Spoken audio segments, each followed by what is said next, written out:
Hi everyone, in this session of Projection Mapper with MadMapper, we're going to look at spatial mapping. So we're going to connect our camera to our software, we're going to map some of this venue here, and then we're going to projection map. Let's dive straight in. So the first thing we need to do is get a Canon camera and place it where our projector lens is going to be and connect that to MadMapper via the standard USB cable. So the first thing I'm going to check is just make sure my projector is connected. So I click the projector and yep, it's reading it down there. So that's so good. So I go back to my quads and I click Tools, Spacial Scanner, and I just click it. And here it finds that it's connected to a Canon camera. And I'm just going to check that that's reading to the projector and I click Capture. And all we do is it starts to spatially scan my environment. So I'm using a little smaller corner of this beautiful venue just to show you this, because it's really about showing you the spatial scan of this session.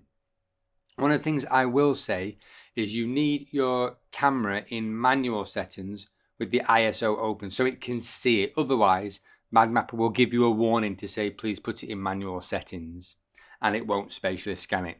So that's scanning now. I've speeded this up a little bit because it can take some time depending on how complex your scene is.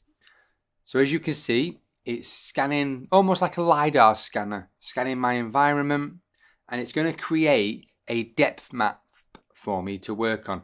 Now, this is really brilliant if I'm not able to stay on site while I'm mapping, so I can go to my site, work out my distances where my projector will be, spatially scan my environment that I'm going to be mapping, go away, work on my projection map, come back, get all the distances correct again, plug it back in, and it should virtually be a plug and play style system. So I'm just going to quickly save this so I know exactly what that is.